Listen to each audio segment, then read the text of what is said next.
Chapter 6. The Cherry Tree. Remember, Vladimir, everything within you associated with this little tree. Remember, starting right from the moment you first made contact with it.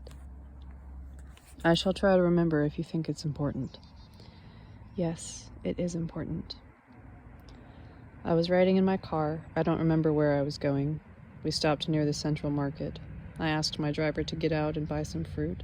I stayed in the car and watched people leaving the market carrying all sorts of saplings. You watched them and were surprised. Why? You see, their faces were happy and contented. Even though it was cold and rainy out, here they were hauling away some kind of saplings with their roots all bound in a cloth. These saplings were heavy to carry, but the people's faces were content. And here I was sitting in my warm car and I was sad. When the driver returned, I got out and went over to the market myself.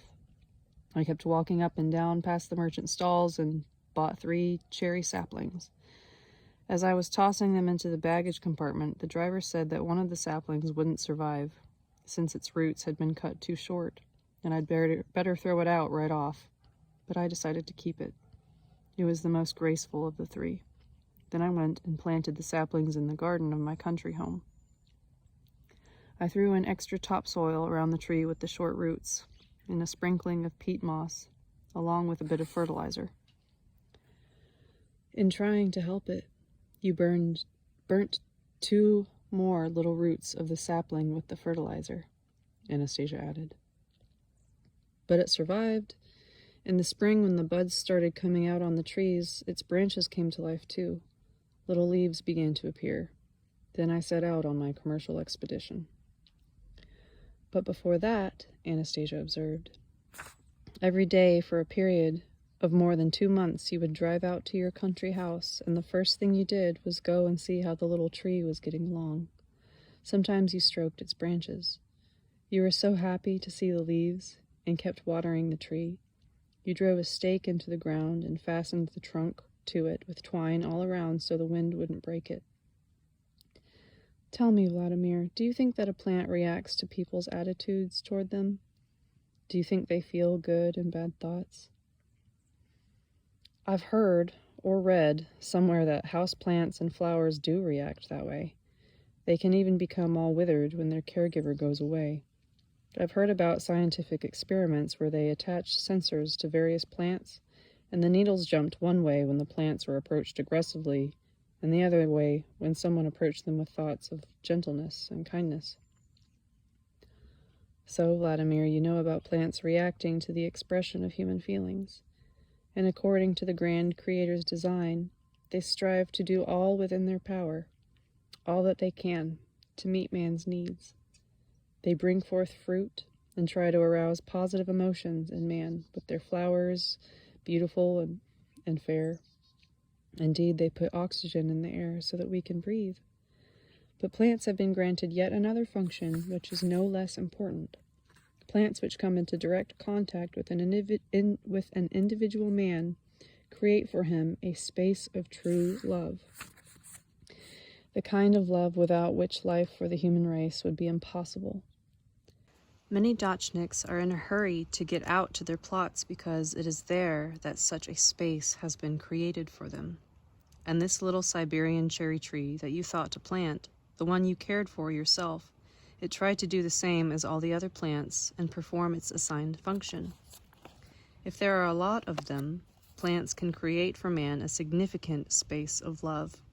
If they are of different varieties and man communicates with them and approaches them with love. Altogether, plants can create for man a significant space of love which enhances the soul and makes the body whole. You see, Vladimir, altogether, when there are a lot of them, but you looked after just one sapling, and so this one little Siberian cherry tree began aspiring to do what only a number of plants acting together can do. Its aspiration was aroused by your special relation to it. It was something you yourself realized only intuitively. In all your surroundings, only this one little tree was not asking anything of you. It was not being hypocritical. It only aspired to give of itself. And then you came along. You were tired after a busy day. You went over to the tree stood and pondered. You looked at it, and it responded. Before the first ray of dawn appeared in its perfection, the leaves of the tree tried to catch that ray's reflection in the brightening sky, and when the sun went down afar, it tried using the light of a bright star. And it persisted. Something transpired by and by, just a wee bit of something transpired. Its roots, twisting themselves around the burning fertilizer, were able to take in what they required from the earth, and the earth's juices began turning and running through the veins of the tree a little more quickly than usual. And then one day, in an early morning hour, you came and saw the little flowers to which the tree's delicate branches had given birth. The other saplings were devoid of flowers, but this one, thanks to your gift of caring, had already blossomed. You were overjoyed. Your spirits were uplifted, and then, do you remember what you did, Vladimir, after seeing the flowers? I really was overjoyed. For some reason my mood was on high, and I felt a lightness in my head. I went and stroked its branches with my hands. You gently stroked its branches, and you said, "Well now, my beauty, you've blossomed." You see the trees, Vladimir, and you see the leaves, and the fruit born thereof. But more than that, the trees create a space of love. The little cherry tree very much wanted to have you to have this space. But where was the place for the tree to find the strength to give back to man what it had received from him? It had tried and had already given everything that was in its power, but it had received something extraordinary besides, a showing of tenderness toward itself and the flowers it bore. And then it had the desire to do more, all by itself. You went off on your very long expedition, and then, completing your journey and returning, the first thing you did was go to the garden plot and see your little cherry tree. But along the way, you were eating cherries that you had bought at the market. As you approached it, you noticed that there were 3 red cherries growing on your tree. You stood there beside it, all tired out, eating the bought cherries and spitting out the stones. Then you tore one of the cherries off your tree and tried it. Indeed, it was a little bit more sour, a little less sweet than the market cherries you had decided to eat, and you did not touch the other 2. I'd had my fill of the other cherries, and this one was indeed more sour. Oh, if only you had known, Vladimir, how much power those little cherries contained on their own that was so beneficial to you, how much energy and love. From the depths of the earth and the expanses of the universe and more, the tree had gathered everything helpful for you and poured it into these 3 cherries. It had even let one of its branches wither in order to make these 3 cherries ripen. One of them you tried, but you left the other 2 on the tree to die. I had no idea, but still I was happy that it was capable of bearing fruit. Yes, you were happy. And then, do you remember what you did this time? Me? Well, I stroked the tree's branches some more. And you not only stroked them, you even bent over and kissed the leaves on the branch which was resting on the palm of your hand. Yes, I did, because I was in such a good mood. And then something incredible happened with the tree. What more could it do for you, since you had not taken the fruit thereof, that it had been grown with so much love? What could it do? It trembled from the kiss of man, and the thought and feelings inherent only in man, but produced by this little Siberian cherry tree, took flight into the universe's space of light, to give back to man what it had received from him, to give back to man its kiss of love, to warm him with this, the bright feelings, the space of love. And against all laws that thought swept across the universe but could not find a resting place, a means of manifesting the breath, the life of itself. Knowing that one cannot find a resting place means death.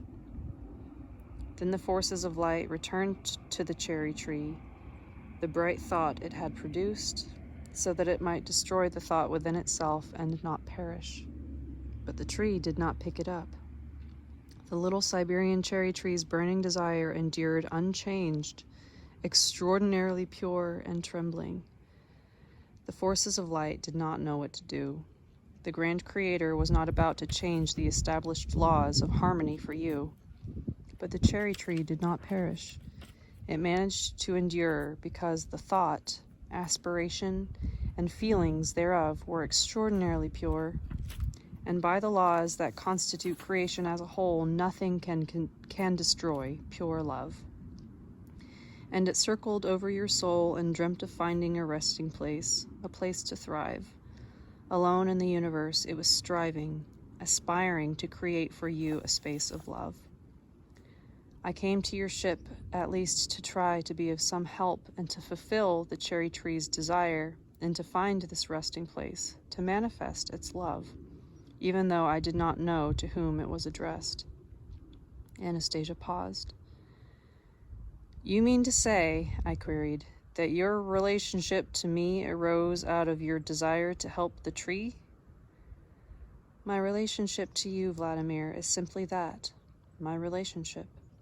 It is difficult to say who was helping whom here, the cherry tree, me, or I, the tree. Everything in the universe is interrelated. To perceive what is really going on in the universe, one need only look into one's self. But now, by your leave, I am giving an embodiment to this, to what the cherry tree desired. May I give you a kiss from the tree? Of course you may, since it's the right thing to do. And when I get home, I shall eat all of its fruits. Anastasia closed her eyes. She pressed her hands to her breast and quietly whispered, Feel this, little cherry tree. I know you can feel it. I shall now do what you wished.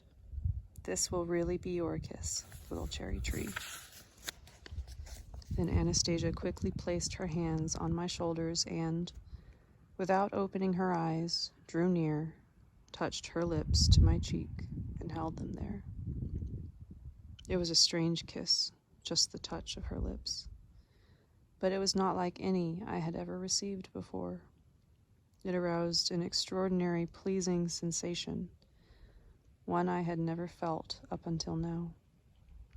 The technique of moving the lips or tongue or body probably had nothing to do with it. What counted, most probably, was what was hidden in the inner man that was manifesting itself in the kiss. But what was hidden inside this taiga recluse? Where did she get so much knowledge from? So many unusual abilities and feelings? Or maybe everything she said was simply the product of her imagination?